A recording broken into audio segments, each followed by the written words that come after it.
You might be feeling excited, you might be feeling a bit lost, you might be a bit in between post this solar eclipse, but don't worry, I got you. I'm having this mini forecast for this weekend's astrology, and I will be highlighting a few things to look out for and to integrate so that you can have a nice ride into the next chapter of your life. So let's dive right into it. For this weekend is quite important because we just had 2 days ago the solar eclipse happening in Leo at 20 degrees, and it was also a south node eclipse, meaning that we have started a process of letting go of the shadow sides of Leo that is not serving us as a collective anymore, meaning competition, only one person can be on the top and in the limelight, into the healthy expressions of Leo, which is heart expression, leadership, healthy boundaries, knowing that there's more than enough to everyone. But at the same time, a lot of us will be experiencing what I choose to call a post-eclipse grief, because when we have an eclipse happening in a south node, it's not immediately a change that is maybe drastically felt, but it's felt as if you have changed the level of reality, where if you try to proceed from your usual habits and patterns, you will feel an immense amount of stagnancy, perhaps even feeling depressed about it, feeling that this is not the right way ahead. And I think astrology is a wonderful way of finding a few practical tools to deal with these sort of emotions that might be present post an eclipse.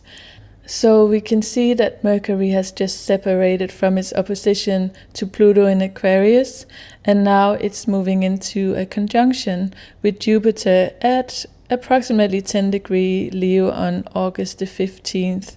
So that will be tomorrow, depending on your time zone. And I would say that this sequence is so very important because Mercury, Pluto takes the mind underneath the surface of things. So Mercury, the planet of communication and messages, with the underworld, Pluto, transformative planet, you can see how those just doesn't allow for us to have shallow conversations, shallow beliefs. Maybe we are being forced to question assumptions that we have about ourselves, our reality, how we see the world. Questions about what story am I telling myself on a daily basis is quite important as well. And what beliefs am I building my reality on? Because maybe we have convinced ourselves that we are a certain person that we have actually outgrown. And if we keep repeating that story, we stay stuck inside of a loop. And it's so funny because it makes me think of a video I saw about how to survive in the wilderness, and one thing that you can make sure to do if you get lost on a hike, which is that apparently the human mind and many other animals, we are programmed to naturally move counterclockwise. And in many instances, people who get lost on hikes very usually get found within 1 mile from where they would have been on track. And one of the things that we can do in order to very fast find our way ahead is to sort of combat our natural instinct to turn counterclockwise and instead turn clockwise, where we are maybe going off a track. Maybe we feel lost. And I like to take that metaphor and think about this Mercury-Pluto over this weekend, because maybe some of the questions would be, what is my normal setting? What thoughts do I usually go to when things doesn't work in my favor? What daily stories do I tell about myself? It can even be around achievements. What achievements are you still relying on in order for you to feel a sense of self-worth that we all know that kind of uncle at a family dinner who gets drunk and he's telling the same story over and over again about how 20 years ago he had like some wild success story, and everyone is just like, oh my god, is he still identifying with that one? So that could also be a certain level of this Mercury-Pluto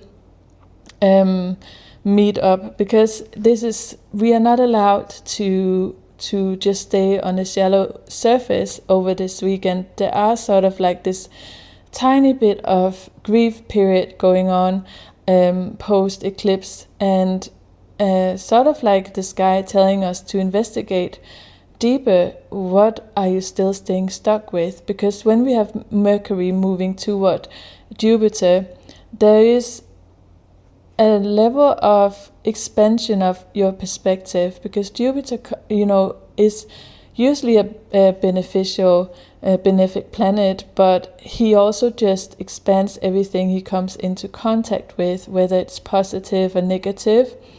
And because both of the planets are in Leo, I think this is particularly relevant to the question of what are we going to say about ourselves and our lives after the eclipse has removed part of that old narrative. Again, think back to the idea of that drunk uncle at the family dinner who always, default back to the same story.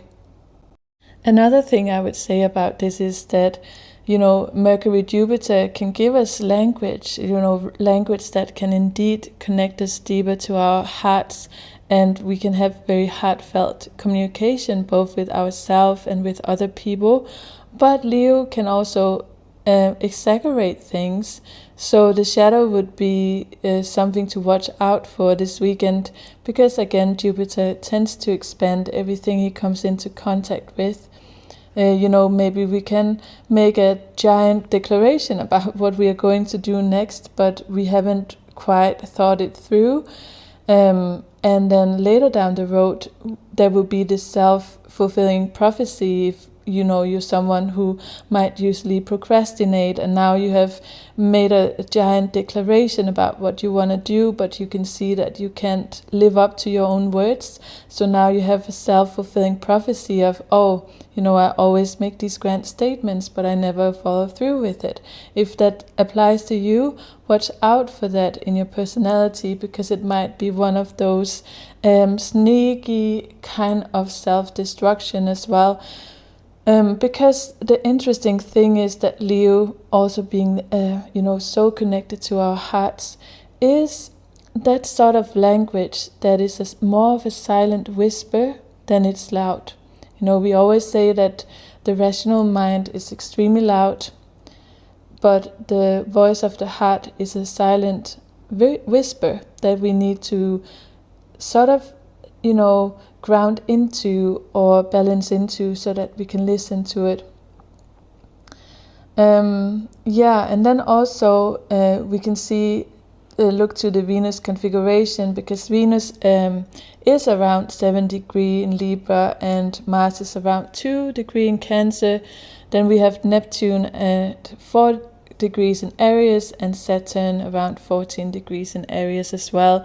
So Venus have a forming square to Mars, also opposite Neptune, and then a bit of a wider opposition to Saturn, but still under the influence. So there are very, very different pressures on Venus right now, because if we look to Venus, we can see she's feeling really at home in Libra, and there's an strong Venus. She's strong in her values here.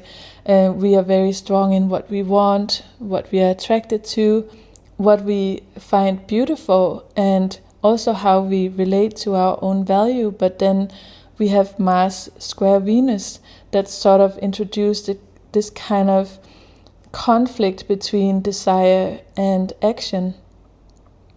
And it's interesting because it's almost as if that can create this feeling that we want something, we desire something, but we still don't know how to move towards it.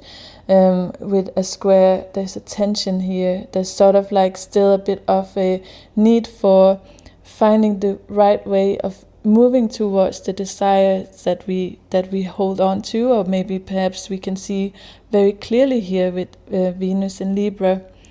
And it can be that maybe you feel motivated to act, but then you discover that action is not most aligned with your value. That's also sometimes because Mars wants action, but then at the same time, having Mars in Cancer, there needs to be an inner emotional alignment before you can take that action as well. So Mars here, usually there's all this discussion about how Mars does not like to be in Cancer because he's in his fall here. Mars loves to be in Capricorn.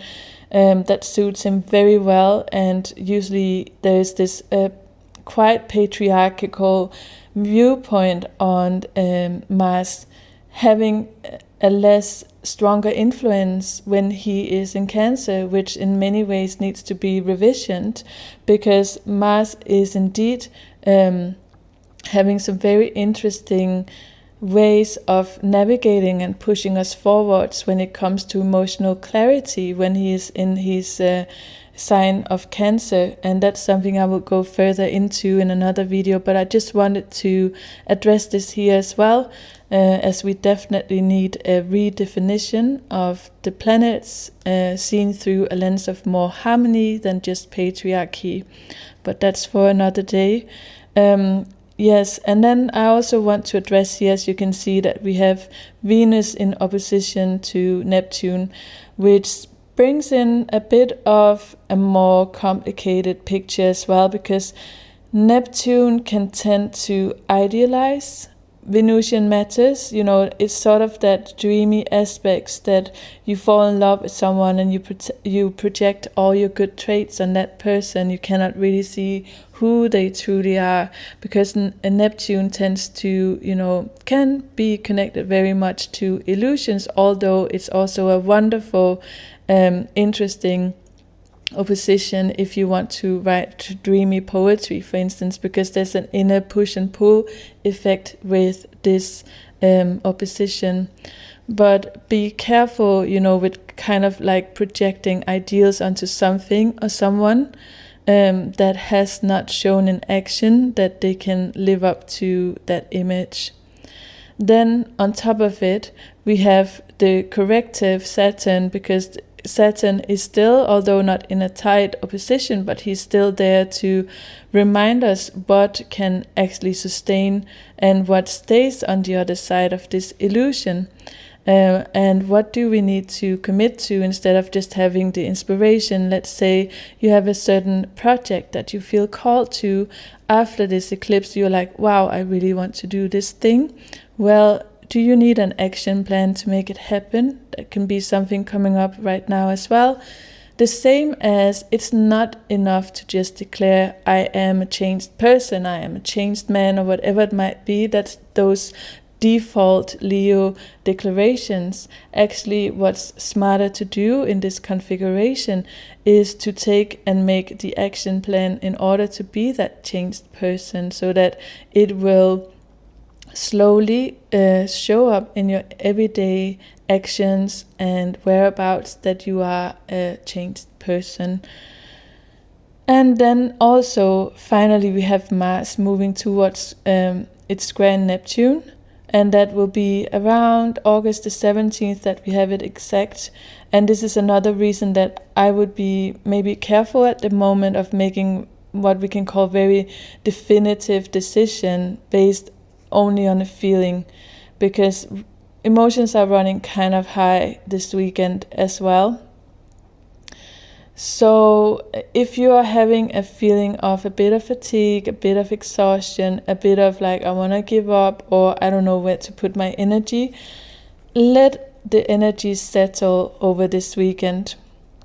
That's a final thing I would say to look out for. Or even perhaps I want to address Pluto again, finally, because I had a lot of Pluto videos recently. You can check them out if you're curious about that. But we have Pluto, who is remaining in around 4-degree Aquarius, but is in retrograde now. And Venus is actually moving into a trine with Pluto, which obviously is a positive aspect, but Pluto is not the kind of what we can call a destructive factor here. Pluto is more this time, because we can sometimes see Pluto being quite of like, you know, we need to tear it down to build it properly again, but there's more a process of valuation. You know, what do we give power to? What has power? What is true beauty? What is true love? What is what is true art? You know, and beauty in our life. And finally, I just want to say that over this weekend, just watch out for, you know, a mixed bag of grief, exhaustion, a bit of disillusionment, but then also a genuine feeling of change and direction and newness that feels exciting and uplifting, and where there are these sparks of wonderful inspiration and strength, and this the positive side of pride that we have with Leo as well. So this is a little check-in for you guys. You can make sure to also check out some of my other videos and this week's forecast as well for your rising sign. And yes, have a wonderful day, and I hope to catch you in another video. Bye for now.